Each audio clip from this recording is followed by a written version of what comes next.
Catholic dais of Nellore society తరఫున క్రైస్తవ minority క్రైస్తవ సంఘాలందరి తరఫున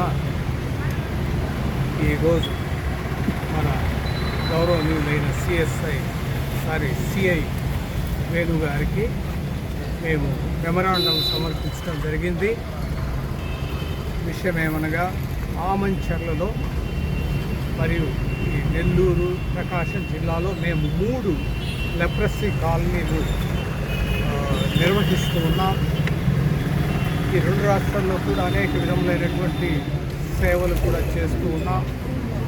వీటన్నిటి నిమిత్తమై ప్రభుత్వం నుండి గవర్నమెంట్ చాలా కట్టి స్థలం సేకరించడం జరిగింది.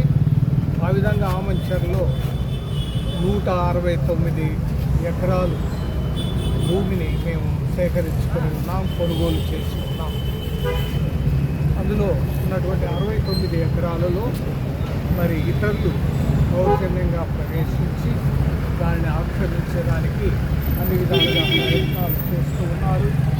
వాటిని ఆపటానికి ప్రయత్నిస్తున్నాం, అది సాధ్యపడలేదు కనుక ఇక్కడ వచ్చి సిఐ గారికి నేను కంప్లైంట్ ఇచ్చి ఎఫ్ఐఆర్ ఫైల్ చేయమని కోరడం జరిగింది.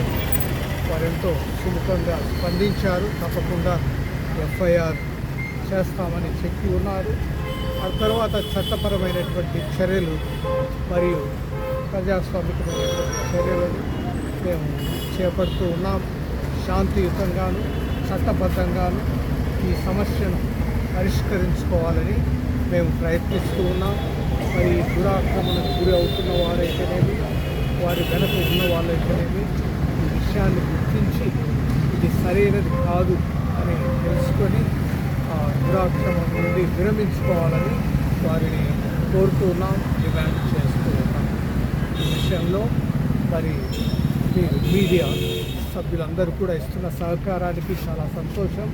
అదేవిధంగా ప్రభుత్వ అధికారులైతేనేమి, ప్రభుత్వ నాయకులైతేనేమి స్పందించి ఈ విషయంలో మాకు అండగా నిలబడాలని, క్రైస్తవ మైనారిటీస్ ఆస్తుల పరిరక్షణకు తోడ్పడాలని మనసారా కోరుతూ ఉన్నాం, విన్నవిస్తూ ఉన్నాం.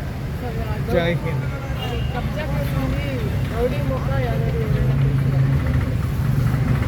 చేసిన వాళ్ళు ఉన్నారండి.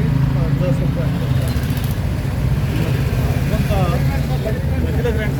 మేము అక్కడికి వెళ్ళాము, సందర్శించి ఆ పరిసరాలు గమనించాము. కానీ కొంతమంది అసాంఘిక శక్తులు ఉన్నట్టుగా మాకు అనిపించింది. కాబట్టి మేము సావధానంగా వచ్చి చర్చలు చేసుకోండి, తర్వాత మీ డాక్యుమెంట్స్ తీసుకొని రెవెన్యూ డిపార్ట్మెంట్కి రండి, ఇద్దరం ఎవరిదైతే వాళ్ళు తీసుకుందామని మేము చెప్పగలిగాం. కానీ ఇప్పుడు మాకు భయం ఏంటంటే అసాంఘిక శక్తులు అడున్నట్టు మాకు అనిపిస్తుంది. కాబట్టి దయచేసి ఈ అసాంఘిక శక్తుల నుండి మమ్మల్ని సంరక్షించాలని, ముఖ్యంగా వాళ్ళు పేషెంట్స్ ఉన్నారు, బలహీనులు ఉన్నారు, పేదలు ఉన్నారు, ఆ పేషెంట్స్ను సంరక్షించాలని ప్రభుత్వాన్ని కోరుకుంటున్నాం. ఎందుకంటే ప్రస్తుతం మన ముఖ్యమంత్రి గారు చంద్రబాబు గారు, తర్వాత వాళ్ళ మినిస్టర్ సిబ్బంది, తర్వాత మన నెల్లూరు పట్టణ రూరల్ ఎమ్మెల్యేలు మినిస్టర్లను సహాయపడవలసిందిగా కోరుచున్నారు. అదేవిధంగా మన జిల్లా అధికారులను, రెవెన్యూ డిపార్ట్మెంట్ను, పోలీస్ అధికారులను మాకు ఈ క్రైస్తవ ఆస్తులకు న్యాయం చేయమని గట్టిగా కోరుకుంటున్నాను, న్యాయం చేయమని చెప్తున్నాను.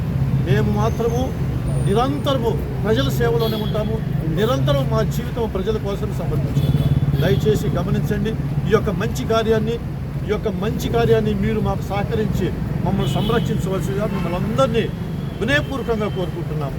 మీడియా ప్రతినిధులందరికీ కృతజ్ఞతలు, ఆశీర్వాదాలు తెలియజేస్తాం. God bless you all.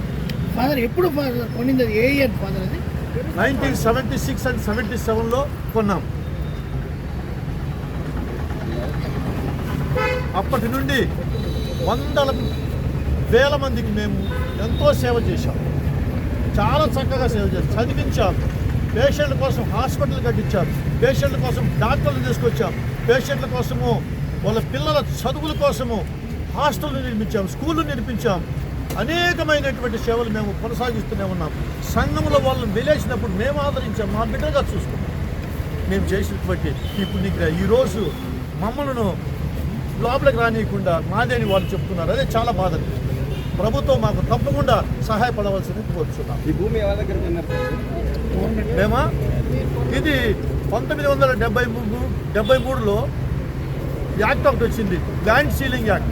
Land ceiling act నుంచి ప్రభుత్వాన్ని వాళ్ళు సరెండర్ చేశారు. కుంటాల శకుంతలమ్మ వాళ్ళ కుటుంబం ప్రభుత్వం చదివితే ప్రభుత్వం దగ్గర నుంచి మేము కొన్నాం. ఎందుకు కొన్నాము? పేషెంట్ కోసమని కొన్నాము. వాళ్ళకి చేశాము, సేవ చేసాం, అద్భుతంగా సేవ చేశాం. తర్వాత ఇప్పుడు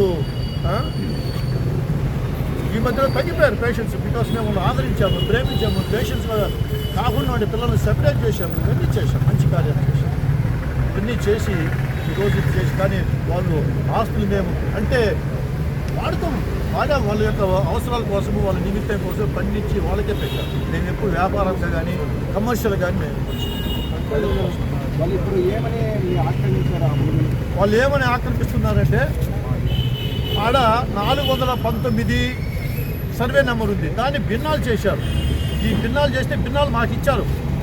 ఆ భిన్నాలు వేరే వాళ్ళకి ఇచ్చినటువంటి భిన్నాలు వాళ్ళు చెప్పట్లేదు. వాళ్ళు టోటల్ ఎక్స్టెంట్ 715 ఎకరాలు. కానీ వాళ్ళు ఇప్పుడు ఆక్రమణ చేసేవాళ్ళు 419 పట్టుకొని వాళ్ళు ప్రవేశిస్తున్న మాది అంటున్నారు. కానీ 419 715 ఎకరాలు ఉన్నాయి. 700 ఎకరాలు మాకు మేము ఈ యొక్క సంస్థ కోసం తీసుకున్నది 169 ఎకరాల 48 సెంట్లు. ఈ ఎఫ్ఐఆర్ చేసిన తర్వాత ఇప్పుడు ఎంఆర్ఓని కూడా కలుసుకోవాలి కళాలో. Thank you. చాలా సంతోషం. మాకు ఇంజక్షన్ ఆర్డర్ కూడా ఉంది సార్. కోర్టు నుంచి మాకు ఇచ్చినటువంటి ఇంజక్షన్ ఆర్డర్ లాయర్ గారు చెప్పండి.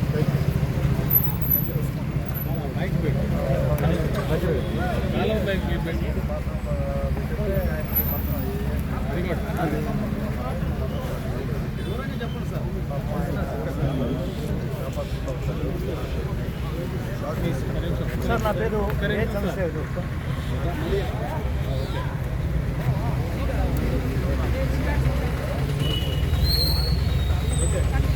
సార్ నా పేరు చంద్రశేఖర్ గుప్తా. 2005లో డయస్ ఆఫ్ నెల్లూరు సొసైటీకి ఒక న్యాయవాదిగా నేను ఎన్నుకున్నారు. అక్కడ ప్రతి సంవత్సరము అక్కడ ఏం ఇబ్బందులు జరిగినా మేము పరిష్కరించి కోర్టుకు రాకుండానే పరిష్కరిస్తూ సాల్వ్ చేశాము.